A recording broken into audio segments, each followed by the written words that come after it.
Bonjour à vous trois. Merci, vous êtes des acteurs du développement territorial. Chacun a des titres différents. On a envie de faire connaissance avec vous et d'échanger un peu sur votre rôle au quotidien justement pour ce développement territorial. Thierry Laroupon d'abord, vous êtes à la tête de BNP Paribas Real Estate. Donnez-moi quelques mots pour bien connaître votre structure BNP Paribas Real Estate. Bien volontiers. Donc, il s'agit d'un groupe qui effectivement est détenu à 100% par le groupe BNP Paribas. Sa spécificité, déjà c'est ça, parce que je crois qu'on est le seul groupe immobilier à être détenu par un groupe bancaire européen. On est également multimétier, puisqu'on a une activité investment management, une activité property management, une activité d'advisory et une grosse activité de promotion résidentielle et tertiaire. Donc on est vraiment sur les 5 métiers de la chaîne de création de valeur. Voilà. Et un groupe européen, puisqu'on est implanté sur 16 pays. Bruno Donjon de Saint-Martin, Unibail Rodamco, Westfield, vous êtes le directeur des Offices France, et ça, Managing Director. Racontez-moi exactement ce qu'est cette structure. Unibail Rodamco Westfield, on est la première foncière cotée européenne, la deuxième en matière de centres commerciaux à l'échelle mondiale. On exerce sur le continent européen et aux États-Unis, sur des métiers de commerce, de bureaux, d'hôtellerie, et puis de plus en plus des projets mixtes qui imbriquent ces différentes fonctions. Arthur Mamoumani, alors architecte, il y a beaucoup d'architectes, vous êtes un architecte aussi à part, comme chacun doit l'être forcément. Vous, je vous ai suivi récemment dans une aventure juste incroyable. Vous avez créé la fameuse structure incroyable de Burning Man aux États-Unis, à laquelle vous avez mis feu d'ailleurs à la fin, puisque c'est la tradition. Un architecte qui crée une œuvre incroyable et qui met le feu à la fin, c'est forcément un type barré, c'est pour ça qu'on voulait l'avoir avec nous. Racontez-nous votre métier, Arthur, exactement. Je suis architecte, mais je suis aussi enseignant à l'Université de Westminster à Londres. Je viens tout juste de Londres ce matin. Merci d'être là. Et j'ai aussi un Fab Lab à Londres qui s'appelle le Fab Pub. Et je reviens tout juste de Burning Man où on a construit le temple, qui est la structure principale. Une structure en bois de 60 mètres par 20 mètres de haut, construite avec 140 volontaires pendant 6 mois. Voilà. Incroyable. Allez voir cette vidéo sur Internet, c'est juste incroyable, en plein désert. La structure d'Arthur est juste fantastique. On va parler du développement territorial avec chacun d'entre vous. On va essayer de détailler peut-être certaines tendances. Thierry Laroupon, j'aurais commencé avec vous. On parle de villes beaucoup plus mixtes. Qu'est-ce qu'on entend par ville plus mixte? Quelles sont les tendances sur lesquelles vous travaillez? Alors, je crois que le dialogue qui a eu lieu tout à l'heure entre un architecte, Nicolas Lenné, et puis le maire de Nancy, est tout à fait révélateur de cette évolution de la ville. Ils ont parlé d'une ville co-construite et je crois que c'est vraiment ce qu'on vit en tant qu'acteur de la création de la ville. C'est que si on prend les différents projets sur lesquels on s'exprime, tant en Ile-de-France qu'en région, on est vraiment de plus en plus dans de la co-construction avec les élus. Le maire de Nancy a été très clair là-dessus, avec les architectes, avec les écosystèmes de start-up que l'on a pu faire. Je vais vous donner un exemple. On a remporté un appel d'offres de la ville de Paris dans le cadre d'Inventer Paris, qui est une opération qui s'appelle Terne, qui est une opération qu'on va littéralement co-construire sur le périphérique, donc sur quelque chose qui n'existait pas, puisque c'était un espace vide. On va transformer des mètres cubes en mètres carrés. On va le construire en bois, donc ça veut dire que la ville, elle va être innovante, puisqu'elle est construite sur le périph'. Elle va être vertueuse, je pense, puisqu'elle va être construite en bois, ça veut dire moins de pollution, moins de délai de construction également, mais peut-être plus d'inventivité. Elle va être réversible, puisque le bois permet cette faculté-là, effectivement, de réversibilité dans le futur. Elle va être très inclusive, puisque auparavant, on était très dans la construction d'immeubles de bureaux un petit peu monolithiques. Et là, dans cette opération, on va avoir 3000 m² d'espace vert avec des serres horticoles et un jardin d'été. On va avoir des espaces de commerce, on va avoir du logement en accession, du logement social, on va avoir des start-up avec du coworking, on va avoir des bureaux également. Enfin voilà, donc on va avoir 5-6 usages, alors qu'auparavant, on aurait été beaucoup plus sur quelque chose d'assez classique avec une ville un petit peu monoproduit, mono-usage. Ça, c'est un exemple de ce qu'est la ville de demain. Vous l'imaginez comment tous les trois, cette ville de demain, si vous deviez, ou quand en repas de famille, on vous pose la question tous les dimanches peut-être, qu'est-ce que vous répondez à ça, la ville de demain? Je pense qu'on l'imagine effectivement multifonctionnelle et très très dense, très très concentrée, avec une imbrication des usages qui est de plus en plus forte. Beaucoup plus qu'aujourd'hui? Beaucoup plus qu'aujourd'hui, on voit que c'est une tendance de fond. D'accord. On a une perméabilité aujourd'hui beaucoup plus forte entre notre vie professionnelle, notre vie personnelle, notre vie sociale, qui est une perméabilité qu'on n'aurait pas pu imaginer il y a 15 ou 20 ans. D'accord. Et donc ça, c'est une transcription à l'échelle urbaine qui va s'effectuer, où on va avoir cette même imbrication et cette même perméabilité des fonctions, comme on peut le retrouver à l'échelle personnelle. Arthur, la ville de demain, vous en savez quelque chose? Alors moi, je travaille et vis dans un espace qui est fait de containers de bateaux et qui sont assemblés en fonction de l'occupation, c'est-à-dire que parfois il y en a plus, parfois il y en a moins. Donc la ville de demain, je pense qu'elle va grandir, elle va décroître On en parlait de l'économie circulaire et du fait que les bâtiments finis ne sont pas forcément quelque chose qui va rester. Oui. Ils vont évoluer très vite, positivement et négativement en fonction de l'économie. Et je pense que c'est très important d'y réfléchir. Nous, on réfléchit à des robots qui permettent de relocaliser des éléments dans la ville. Je sais qu'il y a beaucoup de villes qui explorent les transports à câbles, c'est-à-dire l'idée de câbles dans l'espace qui crée finalement une ville tridimensionnelle, puisqu'on est tous coincés dans les embouteillages. Et donc, il faut réfléchir un peu différemment, et c'est en train de se faire. Je vous poserai des questions tout à l'heure sur le robot. Thierry Laroupon, cette ville de demain, une ville qui est comment? Beaucoup plus dense, mais aussi beaucoup plus servicielle. C'est le mot que vous employez parfois? Oui, tout à fait, parce que je pense qu'elle doit accompagner ce que tu disais sur la porosité des usages, vie privée, vie publique. Elle va devoir aussi avoir quelque chose qui est essentiel pour les entreprises, c'est d'attirer les talents et de les garder. Et ces talents-là, et cet immeuble-là est un véritable exemple. Moi, je l'ai connu avant. C'est un industriel qui l'occupait, je le connais après. C'est une ruche multigénérationnelle, très active, très inclusive. On a envie d'être là. C'est cet enjeu-là qu'on doit travailler avec les élus, avec les grands donneurs d'ordre, j'en ai un à ma gauche, avec les architectes qui nous permettent de traduire ça dans les faits et de faire en sorte d'avoir cet effet waouh, mais aussi un effet qui soit, je dirais, réversible dans le futur. C'est-à-dire que je ne sais pas ce que sera le fait de travailler dans un bureau dans 15 ans. Il faut que la ville de demain puisse accompagner cette évolution des usages qui est extrêmement disruptée, extrêmement rapide. Donc ça, moi, c'est un enjeu que je trouve absolument fascinant parce que je trouve que ça fait totalement évoluer nos métiers. Et moi, quand je vois la façon dont on a travaillé sur la conception de la ville de demain, qui est en fait la ville d'aujourd'hui, parce que les produits dont je parle vont être livrés entre 2021 et 2025. Oui. Donc on est déjà dedans. Il faut donc inventer des choses qui vont sortir dans 4-5 ans et qui devront avoir cet effet inclusif qui est attendu par les utilisateurs de 2022, 2024, 2025 et à venir. Parlez-nous peut-être des grandes tendances en termes d'innovation, justement, pour cette ville de demain. Les nouvelles technologies doivent évidemment changer votre quotidien les uns et les autres. Vous allez nous parler ensuite du robot. Un mot sur les grandes tendances en termes d'innovation. L'innovation en matière immobilière, c'est quasiment contradictoire. L'innovation, on imagine quelque chose qui change très très vite, qui va bouleverser la conception de ce dont on est en train de parler dans l'instant, quasiment dans l'instant. Alors que, bien sûr, dans l'immobilier, on se projette sur des durées qui sont longues et sur des bâtiments qu'on n'a pas tous le plaisir de pouvoir brûler une fois qu'ils sont achevés. On sent la frustration, bien sûr. Oui, parfois. Mais donc, dans cette tendance, aujourd'hui, je pense qu'il y a quelque chose qui est très très sain, c'est que l'innovation, on la recherche de plus en plus dans l'architecture elle-même. On a pu, pendant quelques années, chercher de l'innovation dans du gadget, dans parfois des petits outils technologiques, ou des petits services qui pouvaient être apportés au bâtiment, qui, in fine, n'étaient pas des vrais game changers. Aujourd'hui, on revient de plus en plus au basique, à savoir comment est-ce que l'espace architectural lui-même est une partie prenante de l'innovation. Comment, quand on parle d'espace de travail, comment est-ce qu'aujourd'hui on va accueillir les nouveaux modes de travail, les nouvelles façons d'échanger, les nouvelles façons de créer ensemble, non pas juste en faisant de la déco, en mettant 2 canapés au milieu d'une salle de travail, mais au contraire en donnant des lieux qui sont inattendus, des lieux qui sont exceptionnels, des lieux qui sont inspirants et qui vont faciliter l'engagement, la créativité, la collaboration de chacun. Donc ça peut être la place de l'escalier, ça peut être la place des circulations, ça peut être la place de la quote-part des parties partagées. Pendant très longtemps, dans les espaces de bureau, on a cherché à limiter au maximum les espaces partagés pour ne faire que de l'espace privatif. Aujourd'hui, cette générosité se retrouve de plus en plus dans les espaces collectifs où on va échanger, créer différemment et travailler différemment. Thierry Laroupon, sur ça ces peut être innovations. l'innovation sur les matériaux. Nicolas en a parlé avec le bois, mais mon voisin qui est devant en train de regarder ses mails. Il va en parler tout à l'heure. On parlera beaucoup Guillaume mieux que moi, mais ça, Poitrina, c'est un bon exemple d'innovation dans la construction parce que ça veut dire effectivement plus de rapidité, moins d'empreinte carbone, plus de réversibilité. Et ça peut être aussi sur l'acier. Notre futur siège, on réfléchit sur le fait de le construire en acier parce qu'on pense que ça va nous apporter également pas mal de souplesse. Ça peut être, tu l'as dit, sur les espaces extérieurs, sur une opération. On travaille avec Oudéum à Nanterre, Nicolas en a parlé. On a 1,4 hectare de terrasse et pour moi, ça va être des espaces de travail, ça va être des espaces collaboratifs. Je pense que très sincèrement, ça va être là où beaucoup de choses vont se dire. Ça va être un petit peu la nouvelle place du village. Ça peut être l'innovation servicielle, mais il faut que, et tu as totalement raison, il ne s'agit pas de mettre 2 canapés et 3 plantes.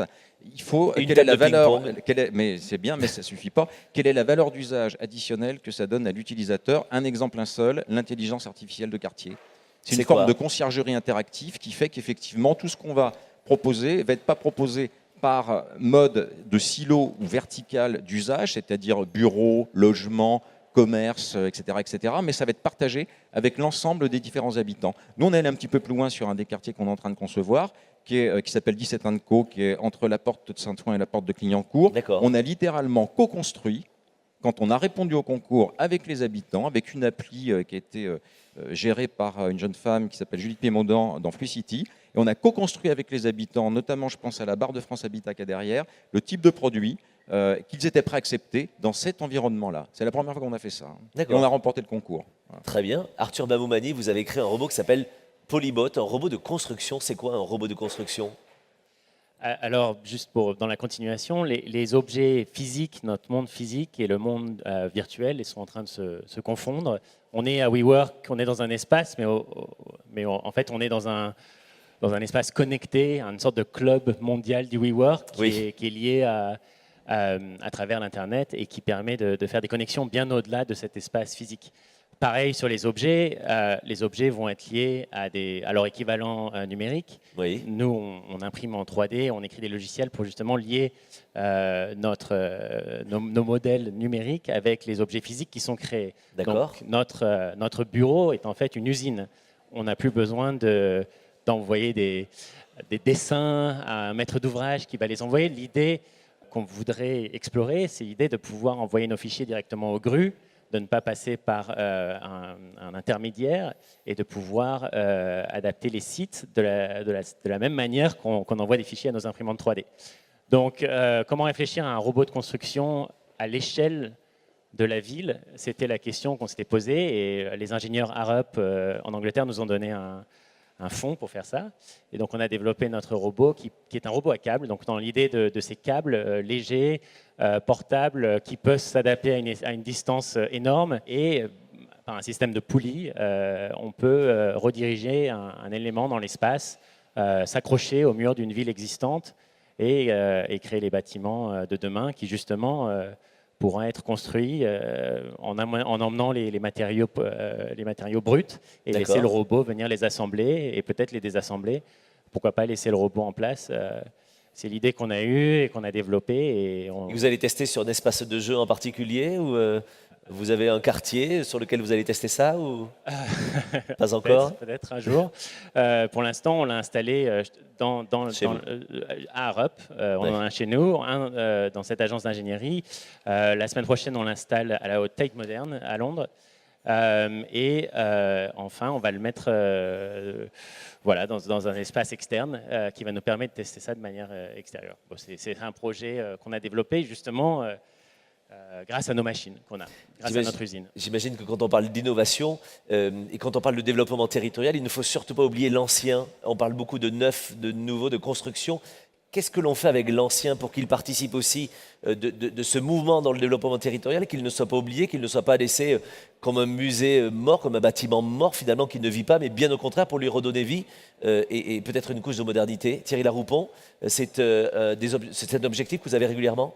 C'est un gros enjeu parce que quand vous prenez le parc uniquement sur l'Île-de-France, c'est un peu plus de 60 millions de mètres carrés. Oui. C'est le premier parc européen, mais c'est un des plus vieillissants.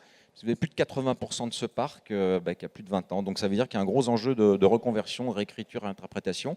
Cet immeuble est un bon exemple d'un immeuble un peu historique qui est réinterprété puis qui accueille WeWork. Donc ça veut dire que ces immeubles sont, quand on les retravaille, tout à fait adaptés aux nouveaux usages. Je pense également à la rue du Louvre, la poste de la rue du Louvre à côté, qui a été totalement réinterprétée avec Postimo et on voit les différents usages qui peuvent y être. Je pense à l'Hôtel Dieu à Lyon. On a encapsulé par exemple une cité de la gastronomie. Donc voilà. Oui. Je pense à ce que l'on a fait nous sur les Grands Moulins, sur lesquels on a repris ce qui était une minoterie industrielle pour en faire un lieu de création financier.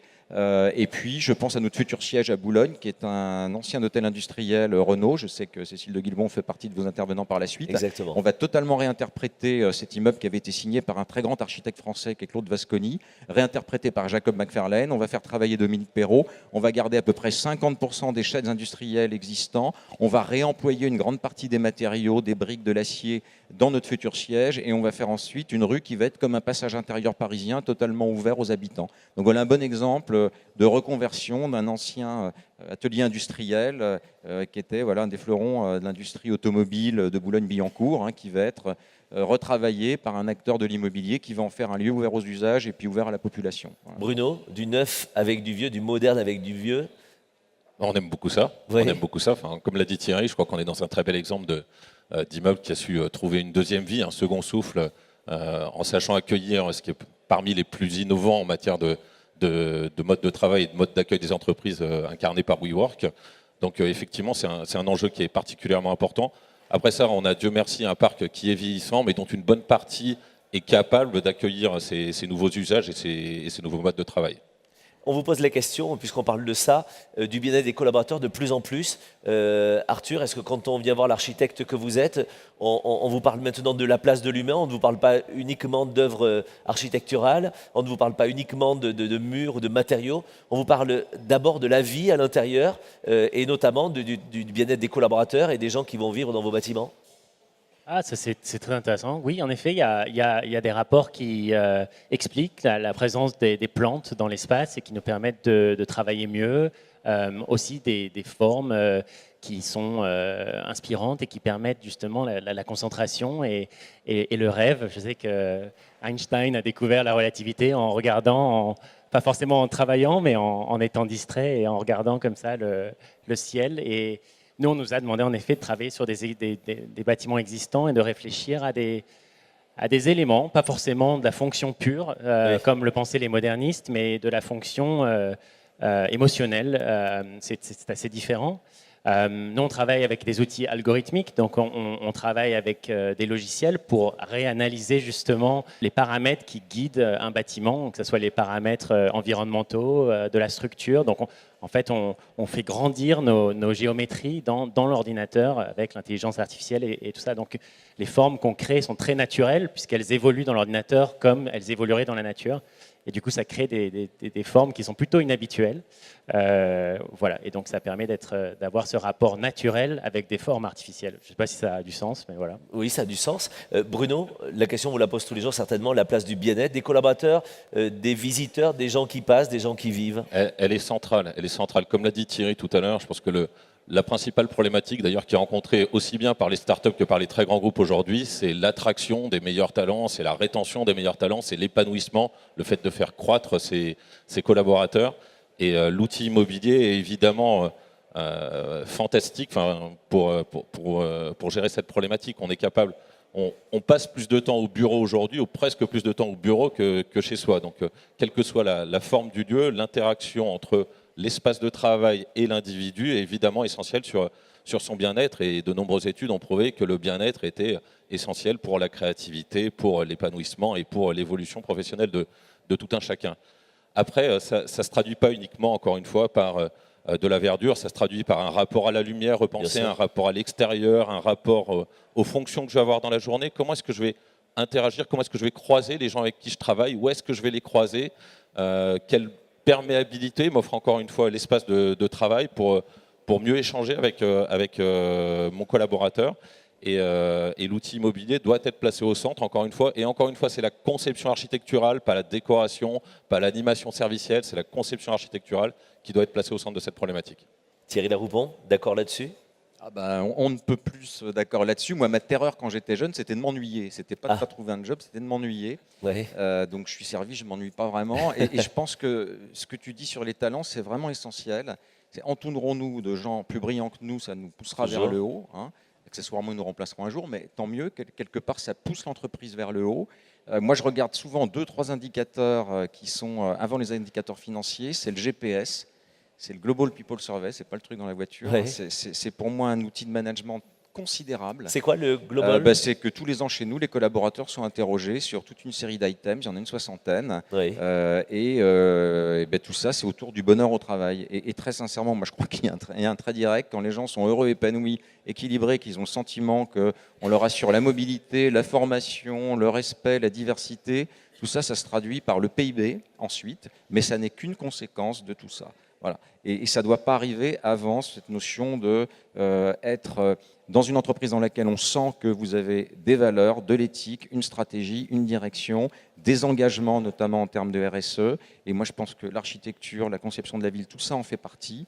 Et on se rend compte d'ailleurs, j'étais dans une conférence il y a peu de temps où quelqu'un m'a dit mais c'est le bonheur intérieur brut qui vient avant le produit intérieur brut. Ça me fait rigoler, mais en fait pas tant que ça quand on y réfléchit. Donc je souscris totalement à ce que tu viens de dire. Vous avez une responsabilité, tous les trois, dans le développement territorial pour aussi éviter les déséquilibres entre les grandes métropoles, mais aussi des villes plus moyennes ou beaucoup plus petites évidemment. Est-ce que vous êtes concerné chez Real Estate, chez BNP, chez Unibail ou Arthur par des projets? Comment est-ce qu'on arrive à éviter ce déséquilibre et faire en sorte que le wow soit uniquement à Paris, Lyon et Toulouse et que le reste, on a l'impression parfois que c'est abandonné?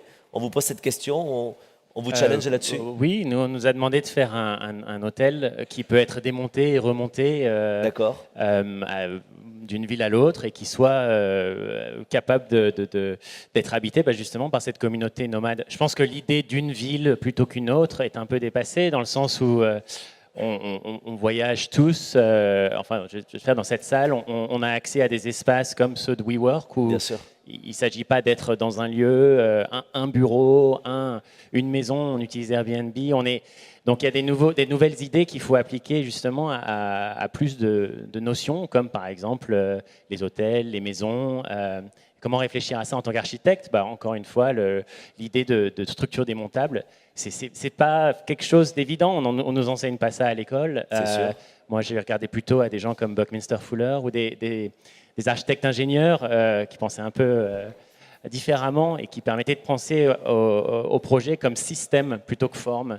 Donc vous disiez pas de décoration, c'est vrai que essentiellement si on pense à un bâtiment comme un système de connexion et de regarder à des choses que l'architecte ne regarde pas normalement, voilà, donc c'est ma réponse à ça. Cette question de l'équilibre territorial, elle vous est posée ou pas forcément? Elle nous est posée effectivement. Après, j'ai envie de dire, les problématiques se retrouvent dans toutes les villes et dans tous les systèmes, les écosystèmes urbains, quelle que soit leur taille. Après ça, effectivement, la taille des projets ou la taille des enjeux n'est pas les mêmes. Mais ce qui fait le fondement de l'évolution de ces problématiques urbaines est le même sous-jacent, à savoir la recherche de mixité, la recherche de polyvalence, la recherche de flexibilité, d'évolutivité. C'est des notions qu'on retrouve quelle que soit la taille de l'écosystème urbain. Thierry? Hier, j'étais à Lille sur un appel d'offres de la métropole de Lille où il s'agit d'interpréter 80 000 m² d'usage au pluriel avec 3 architectes dont un local, un parisien, un italien. On était sur ces usages, on était sur la réinvention des territoires, la porosité, la mixité, exactement sur les mêmes problématiques. C'est quelque chose où il y a des villes qui se sont vraiment énormément illustrées là-dessus. Je pense à Bordeaux, je pense à Lyon avec Confluence. Nos 2 derniers immeubles qu'on travaille, il y en a un à Marseille, l'autre à Nice. Tous, ils sont sur ces nouveaux usages. En Angleterre, on a racheté Stratton Parker. On est sur 65 villes et villages, parce que c'est aussi la ruralité qui est importante pour nous. Et d'ailleurs, chez Strat, un tiers du business est fait en rural. Et il y a des connexions très très intéressantes entre ces grands propriétaires fonciers londoniens qui tout d'un coup se retrouvent avec quelqu'un qui vient leur dire mais finalement ça vous pouvez en faire des espaces de box park, des espaces résidentiels, de la mixité aussi, et puis aussi s'approprient ce type de démarche. Donc moi je trouve que c'est vraiment bien de voir que c'est certainement pas l'apanage d'une métropole nationale, mais on a de plus en plus maintenant ce maillage entre des métropoles régionales qui deviennent des métropoles européennes. Oui. C'est le plein, d'ailleurs, le cas de Lille, c'est le cas de Lyon, c'est le cas de Bordeaux, et c'est le cas de Milan, etc. etc. Donc ça, c'est très bien parce que ça crée une forme de maillage qui, quelque part, échappe à la centralité qui caractérisait un petit peu trop la France. Janine, une petite subsidiaire. Est-ce que vous n'avez pas l'impression aujourd'hui, et j'aurai l'occasion d'en parler tout à l'heure avec d'autres intervenants tout au long de la journée, mais finalement de réfléchir sur des lieux dans lesquels on va peut-être vivre de moins en moins parce que le home office se développe, parce que les déplacements se développent, la vie des freelances